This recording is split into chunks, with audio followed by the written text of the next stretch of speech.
ተይማነሽ የተኛው ልቤን ትቀሰቅሻለሽ የተኛው ልቤን ትቀሰቅሻለሽ ወዳጄ ነሽ እንጂ ጠላቴ ነሽ ሆይ ወዳጄ ነሽ እንጂ ጠላቴ ነሽ ሆይ የምትቀሰቅሽኝ ሌት እንደ ተባዬ የምትቀሰቅሽኝ ሌት እንደ ተባዬ እኔ የምልህ እረፍት እንዴት ነበር እንደ ያለሽ እየተቻለ የሽዬ ተቢያትና እኔ እንዲህ ያለው ደስ አይለኝ እሷ ትልህም አይደል ራስህ ተይበላት እንጂ ጠዋት ማታ መላክ እያለች ታላዝንብኝ ሰነበት ሸታ ባለዋሽንቱ ደህና ነው ደህና ነው አልሐምዱሊላህ እሱ ምን አለበት እስትንፋሱን በሸንበቆ ስር እየሰደደ በሚያሸፍት ዜማ ልቤን እያማለለ በሸንበቆ ድምጽ በፍቅር ወድቄ ባክንልሃለሁ የሸንበቆ ድምጽ በሰማው ቁጥር የልቤ አውታር መንዘር ይጀምርልሃል የሸንበቆ ድምጽ ጸጥ ሲል የልቤ ምትም አብሮ ቀጥ ይላል ሰው እንዴት ተሸንበቆ ጋር ፍቅር ይዟል አይ ሀዩዬ እንዲሁ ፍቅርሽስ ከሸንበቆም አይመስልኝ ከባለቤቱ ሳይሆን አይቀር አዎ እኔ የምጠረጥረው ልክ እንደ የሽዬ አንተም እንኳን የምትጠረጥረው የምትነፍሰው ራሱ እንደ የሽዬ ሳይሆን አይቀር ለነገሩ እሷም እንዳንተው ነው ወሬ ስትጀምርም ስትጨርስም መላክ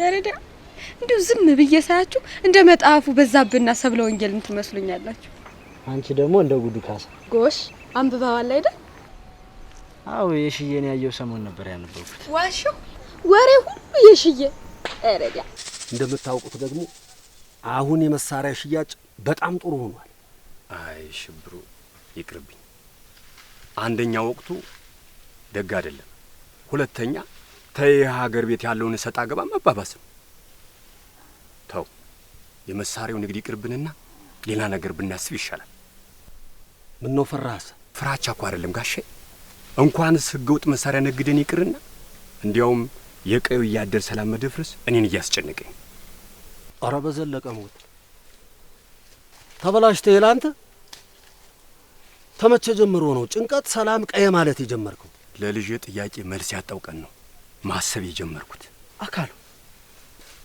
ፈጥሞ ጋር አልገባለ እስቲ ግለጥ አድርገውና ይግባል ልጅ ምን እንዳለኝ ታውቃላችሁ ምን አለ እኔን ቄስ ትምህርት አስገብተህ አንተ መሳሪያን እየሸጥክ ሰው ታስፈጃለህ መግደልም ማስገደልም ኃጢያት ነው ታዲያ እኔን ቄስ ትምህርት ያስገባኸኝ እንዳጸድቅ ነው ወይስ ለፈጣሪ ጉቦ መሆኔ ነው እኮ ነው የጠየቀኝ ዛሬ አንተ ምን አልከው ምንም ምን እለዋለሁ ሽብሩ ከዛሬ ጀምሮ መሳሪያ በኮንትሮባንድ ላልነግድ ለራሴ ቃል ገብቻለሁ ተምለው እንደው መዝረፉንስ እሺ ዘረፋችሁን በል የኛን ስም መጠቀማችሁ ለምንድን ነው በል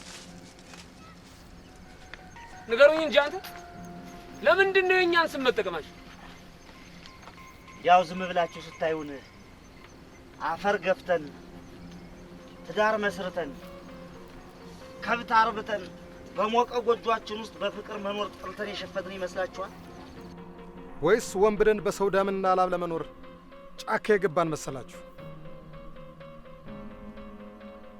ስጋችን ፍትህ ፍለጋ ጫካ ቢሰደድ ልባችንና መንፈሳችን ግን ከቀዩ ሰው ጋር ነው የቀዩ ሰው ሲያመው ያመናል ሲያዝንም ያሳዝነናል ጥቃቱ ጥቃታችን ችግሩ ችግራችን ነው ወንበር ያደለበው ባለስልጣን ፍትህ ቢነፍገን ጩኸታችን አልሰማ ቢል ነው ፍትህን በእጃችን ለማግኘት ከነታፈነ ጩኸታችን እንዳውሬ ዱር ቤት የማለታችን እናንተ አይነት ወረበለውን ግን እጁን እየቆረጡ ነበር የሰው መዘባበቻ ማድረግ ግዴለህም ጥላይ ተይ በኋላ ያለውን ቀሪውን ስራ ለፖሊሶች ተውላቸው ባይሆን የምንፈልገውን መልእክት እነዚህ ወሮበሎች ጋር እናስቀምጥላቸው እግዚአብሔር ለመልካም ስራ ከመረጣቸው ሰዎች መካከል አንዱ ነህ አልገባኝም አባቴ ምን ማለት ነው አየ ልጄ ፈጣሪ ሰዎችን በምሕረት ዓይን ይጎበኛቸው ዘንድ ሲሻ አንዳች ምክንያት ይፈጥርላቸዋል። ከሞት አፋፍ ላይ አውጥቶ እንድትኖር የፈቀደልህ ተልእኮ ስላለው ነው። ይህን ተልእኮ ደግሞ በሰውኛው ዘዬም በጽድቅ መንገድ እንድታደርገውና ወደ ተቀደሰው ስፍራ እንድትመጣ እኔን አባትን ምክንያት አድርጎ ላከኝ። ሁሉም የሚሆነው በምክንያት ነው። እኔ ልጅ ምን አይነት ሰው ነበርኩ አባ? አይ ልጄ፣ እሱንስ የሚያውቀው ፈጣሪ ብቻ ነው። ግድ የለም ልጄ፣ ስላለፈው ሕይወትህ አብዝታ አትጨነቅ። ከፊት የሚጠብቅህ የምሕረትና የድነት ጊዜ ይበልጣል።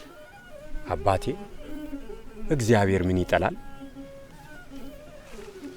እግዚአብሔር የሚጠላውማ ቅጥፈትን፣ ትዕቢትን፣ እብሪትን፣ ስርቆትን፣ ዘማዊነትን፣ የሰውን ነገር መመኘት፣ ክፉ ምግባርንም ይጠላል። ይቺ ከንቱ ዓለም የተሞላችበትን የኃጢአት መንገድ ሁሉ ፈጣሪ አይወደውም።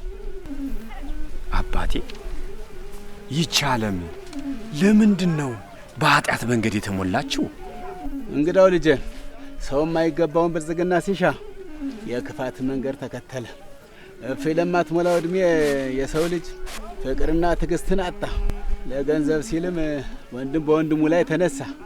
ሰርቶ በላብ ዋጋ ከማደር ይልቅ በማጭበርበርና በስርቆት መኖርን መረጠ። ባለው ሀብት ከመደሰት ይልቅ በጓደኛው ውድቀት አብዝቶ የሚረካ ሆነ። በተለይ ደግሞ አብዛኞቹ በከተማ ያሉ አባቶች በጽድቅ መንገድ ስለሚያንጿቸው የንስሐ ልጆች ከመጨነቅ ይልቅ ስለሚገነቡት ዘመናዊ የንግድ ህንጻ አብዝተው ይጨነቃሉ። የተቀደሰውንም ስፍራ መለመኛ አደረጉት። ምእመኑንም አንገቱን አስደፉት። ከቤተ ክርስቲያኗም እንዲርቅ አረጉት። አማኙን በእምነቱም ያንጽ እውነተኛ አባት ጠፋ። ጥቂቶች ቢኖሩም በብዙዎች የተዋጡ ናቸው። ለዚህ ነው ልጄ ዓለም የከፋቸው።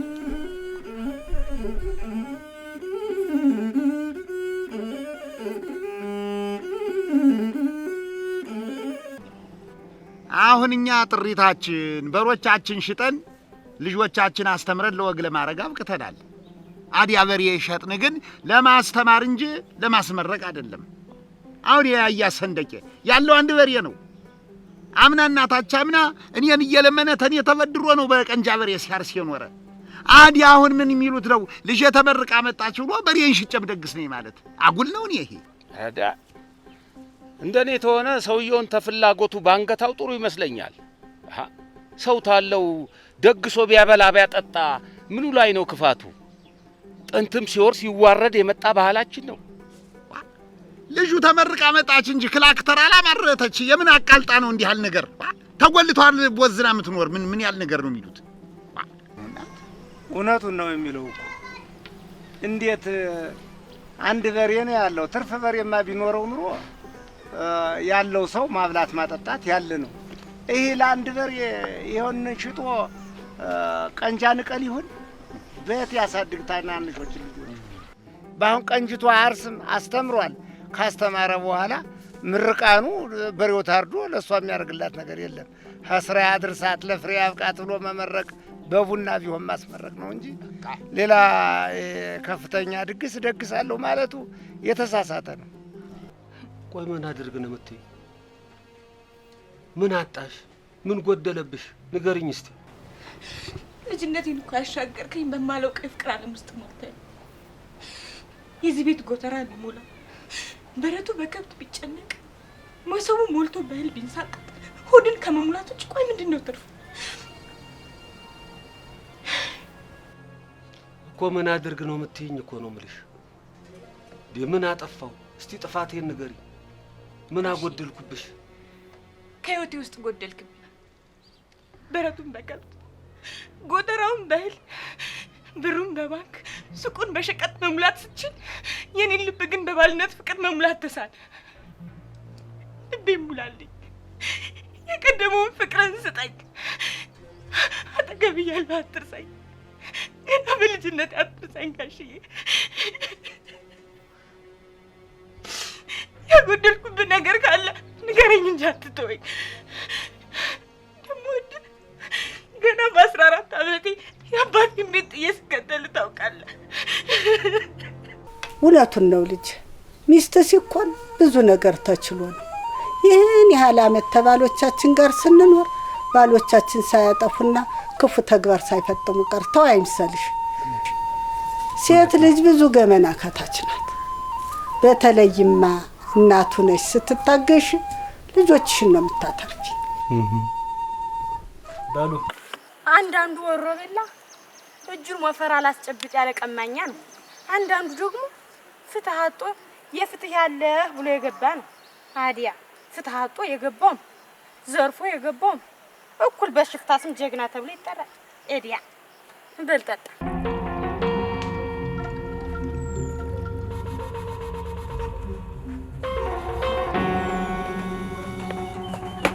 ምን ሆናችሁ እናንተ? ያለው አተምን ልጆትበት ድረስ እየመጣብን እና የመጣባችሁስ እንደሆነ የእናንተም በዛት ልጅ እኮ እንደናንተ ሰው ነው። ቀንጣለው ተሳሳተ በቃ ምን ነው እስታው ማን ይሙት ሰው ነው ማይሳሳት ኑሮ ነው።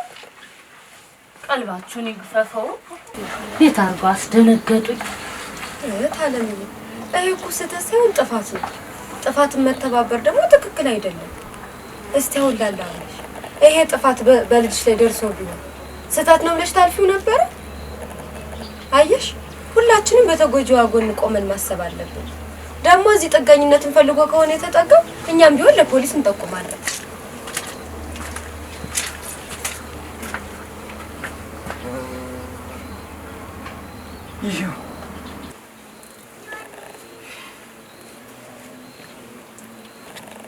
ይሄው ስንት ሳምንት ሙሉ ከእናንተ ጋር ተቀመጥኩ። ባያችሁ ቁጥር ተምትሸሹኝ ለእኔም ይሻለኛል። ለፖሊስ ጠቁሙና ስዙኝ። አዎ በሰዓቱ ድርጊቱን ስፈጽመው ስህተት ሳይሆን ጀብደኝነት ነው የተሰማኝ። አሁን ግን ጠጥቶኛል። ራሴን እንደገማ ስጋ መቁጠር ተጀመርኩ። ሰንብቻለሁ። አውሬነቴ ገብቶኛል። እባካችሁ ይቅር። እንዲሆን የምልሽ አስችላል። የሰው ትርምስ ሁልጊዜ እንደዚህ ነው የሚሆነው? ኧረ አይደለም፣ ዛሬ የገበያ ቀን ስለሆነ ነው እንጂ ባዘቦት እንደዚህ ሰው አይበዛ።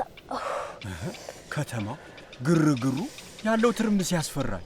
የሆነ ሰዓትም አዙሮ ይልወድቅ ነበር እኮ። ወይ ጉድ! ጩኸት እንደዚህ ያማለካ። ሰው ግን እንዴት ነው ይህን ችሎ የሚኖረው? አይ እንግዳው ህይወትን ለማሸነፍ የሚደረግ መስዋዕትነት ብዙ ነው። ያ ሁሉ ግርግርና ትርምስ ኑሮን ለማሸነፍ የሚደረግ ትንቅንቅ። ትንቅንቁን ታግሎ ያሸነፈ ይኖራል። በዚህ የኑሮ ትግል የተሸነፈ ደግሞ አቅመ ቢስና የማንም መሳቂያ ሆኖ ጎዳና ላይ ወድቆ ይቀራል። አባሲንን አልነገሩኝም። እግዚአብሔር ምድርና ሰማይን ሲፈጥር ለሁሉም እንዲበቃ ብሎ ነው። ምንም እንኳ አዳም በሰራው ኃጢአት ከምድረ ገነት ተባረን የምድር ወራሾች ብንሆንም ማለት ነው። ታዲያ ሁላችንም እኩል በተሰራሽ ምድር ላይ ለምንድን ነው በአሸናፊነትና በተሸናፊነት ጎራ ሆኖ ሰው የሚፋለው? አባታችን ፍቅረ ስላሴ ሰው የማይገባውን ብጽግና ሲሻ የክፋት መንገድን ተከተለ ብሎ ያስተማሩት ናቸው። አንተዬ በወሬ ጠምደህ እኮ እዚሁ አስመሸን። በልና መሸ እንጂ። ኧረ በይ ተነሽ እናቴ። እችን አገር ጠብቀው ያስከበሯት ጀግና አርበኞችና ተዋጊ ገበሬዎች እንጂ መንግስት ያሰማራው ጦር ብቻውን አይደለም። አንድ ሰው ስለ መሳሪያ እውቀት ኖረው ማለት ወንጀል ይፈጽማል ማለት አይደለም። መሳሪያን ስትይዘው ዲሲፕሊን ያስተምራል። ዲሲፕሊን ማለት ደግሞ ትዕግስት ነው። ብቻ ልክ አለመስራታችን እየተሰማኝ ነው። በሰዓቱ ስሜታዊ ስለነበርን ምን ማድረግ እንዳለብን እንኳን ማሰብ አቅቶን ነበር። ቸኩለናል። እውነት ነው፣ ቸኩለናል። እኔም በህይወቴ ተሰምቶኝ የማያውቅ የጥፋተኝነት ስሜት እየተሰማኝ ነው። ሁሉም ነገር ትክክል አልነበረም። በጥድፊያ ከመሄድ ይልቅ በቀስታ ማጣራት እንችል ነበር። እውነትህን ነው ክንዴ። አንተማ መጀመሪያውንም እኮ እናጣራ ብለህ ነበር። እንዲው በእጅ የገባው በለስ እንዳያመልጥ የነበር ችኮላ። እንግዲህ ነፍሳኔ ማለት የምን መጸጸት ነው? እሱማ ያው መንደርተኛው ደርሶላት ይሆናል። እንዲያው ነገሩን ነው እንጂ ልጄ ምን ነው ስለምን ራስህን ታስጨንቃለህ? ጸላዬ ክፉ መንፈስ በራሳችን እንዲሰለጥንብን ከምን ፈቅድበት መንገድ አንዱ ጭንቀት ነው። ራስህን ከቁጣ ከጭንቀት እስካላራቅ ድረስ ዲያብሎስ በአንተ ላይ ስራውን መስራቱን አይተውምና በጊዜ በሩን ዝጋበት። በጸሎትና በጥሞና ወደ ፈጣሪ ተጠጋ። ያኔ እረፍትን ታገኛለህ። አባ ኪዳነ ማርያም አባቴ፣ እኔን የሚያስጨንቀኝ እኮ የኔ ጉዳይ አይደለም። እኔን ፍለጋ የመጡ ሰዎች እኔን ባጡ ጊዜ በአባታችንና በእህተ ወለተ ማርያም ላይ የሚያደርሱት ጥቃት ቢኖርስ ብዬ እኮ ነው የምጨነቀው። አይ ልጅ፣ የእነሱ አምላክ እኮ አያንቀላፋም። መከራ ቢደርስባቸው እንኳ ፈጣሪ መዳኛውንና መጠበቂያውን የሚልክበት ጥበብ አለው። ጥበብ ደግሞ ምንድን አይነት ነው? አየህ ልጅ፣ ለሰው ልጅ የማይቻለው ሁሉ ለፈጣሪ ይቻለዋል። የሰውን ልጅ በረቂቅ ጥበቡ እንደፈጠረው ሁሉ ለማዳኑም ጥበቡ በእጁ ነው። የሰውን ልጅ ባሪያ በአምሳሉ የመፈጠሩን ያህል ግብሩንም በፈጠረው በአምላኩ ፊት ሞገስን ቢያገኝ ምንኛ በተባረከ ነበር ልጅ። ነገር ግን ፍርሃታችን፣ ጭንቀታችን፣ ቁጣችንም ሆነ ስጋታችን የሚመነጨው በሰራ ነው በደልና ጥፋት የተነሳ ነው። እንዲያው ትንሽ የምታስታውሰው ነገር የለም? አረ በፍጹም አባ የለም። እስኪ ተረጋግተህ አስብ ልጄ። እንዲያው ምንም ትዝ የሚል ነገር የለም? አረ በፍጹም አባ ምንም ትዝ የሚለኝም ነገር የለም። አንዳንድ ቀን ግን የሆነ ነገር ይታየኝና ለእርስዎ ልነግሮ ስመጣ ያየሁት ነገር በሙሉ እልም ብሎ ይጠፋብኛል። እስኪ ደጋግመህ ጸልይ ልጄ፣ በጸሎት ትጋ። እግዚአብሔር መልካም ነው። እሺ አባቴ፣ እንዳሉኝ አደርጋለሁ። እርስዎም ይጸልዩልኝ።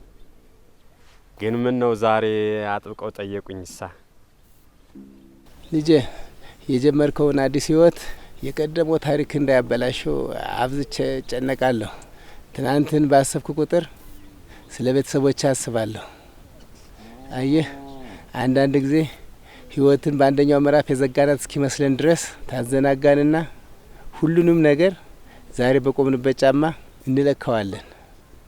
ይሁን እንጂ የዛሬ ህይወታችን መነሻ የትላንትናው ማንነታችን ነውና ሁላችንም አንድ ቀን ወደ ትናንታችን እንመለሳለን።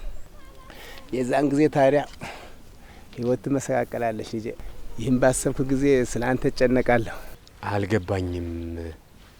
ምን ማለት እንደፈለጉ አልገባኝም አባ። አዎ ልጄ፣ ምን ማለት እንደፈለግኩ የሚገባ ትናንትን የደረስክበት እንደሆን ብቻ ነው። አሁን ምን ማለት እንደፈለጉ አልገባኝም አባ። ቀስ እያለ ነው የሚገባ ልጄ። እስኪ በገና እንደርደር።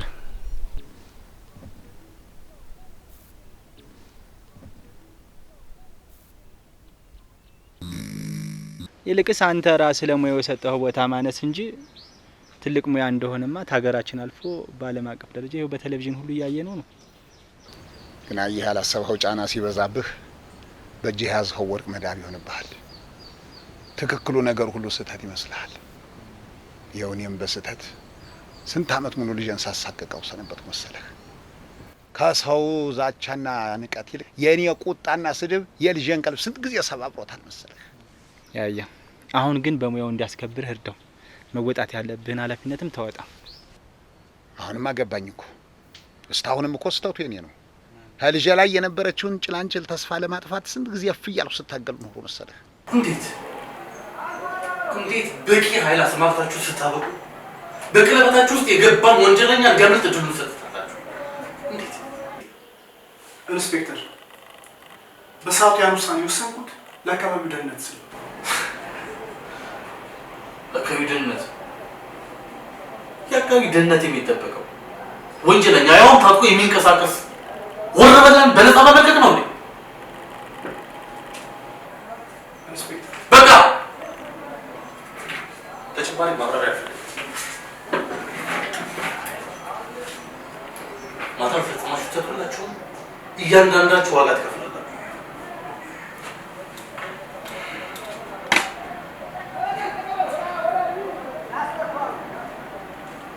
ያገኛችሁትን አጋጣሚ ተጠቅማችሁ መክፈል የሚገባችሁ መስዋዕትነት ከፍላችሁ ወንጀለኞችን በቁጥጥር ስር መዋል ስትችሉ እንዴት በድጋሚ በመልቀቅ ላችን ላይ የሚጨፍሩ ድል ትሰጣችኋላችሁ? ኢንስፔክተር፣ በወቅቱ ሰላማዊ ሰው ባለበት መንደር ውስጥ ሊከሰት የሚችለውን ጥፋትና አደጋ በማሰብ እንጂ መስዋዕትነት ከፍሎ እነሱ በቁጥጥር ስር መዋል ከባድ ነው ብናል ነበር። ደግሞ ስለምን ነው ችግሮቻችን ያለ መስዋዕትነት ለመፍታት ጥረት የማናደርገው? የግድ ህግ ለመቀበል መስዋዕትነት መከፈል አለበት እንዴ? ኢንስፔክተር፣ ማታ ላይ የነበርን አማሮች እኛም እኮ ትልቅ መስዋዕትነት የሚከፈል የመስዋዕትነት ውጤት የሚለካው በሞት ብቻ ነው እንዴ? ኢንስፔክተር፣ የምትተማመንብኝ ከሆነ ይህንን ኃላፊነት ለእኔ ተውልኝ። የማትተማመንብኝ ከሆነ ግን በራሴ ፍቃድ ስራዬን ለመልቀቅ እገደዳለሁ። ምክንያቱም እኔ በተሰማራሁበት ግዳጅ በትንሽ ያለማስተዋልና ስህተት የህዝብን ደህንነት ለመጠበቅ የተሰማራ የፖሊስ የጸጥታ ኃይል አይደለም በህግ የሚፈልግ ወንጀለኛ እንኳን አላግባብ እንዲሰዋ አልተገደም። ያላግባብ ህይወት እየገበሩ በመስዋዕትነት ስም መዘመር ድል አይደለም።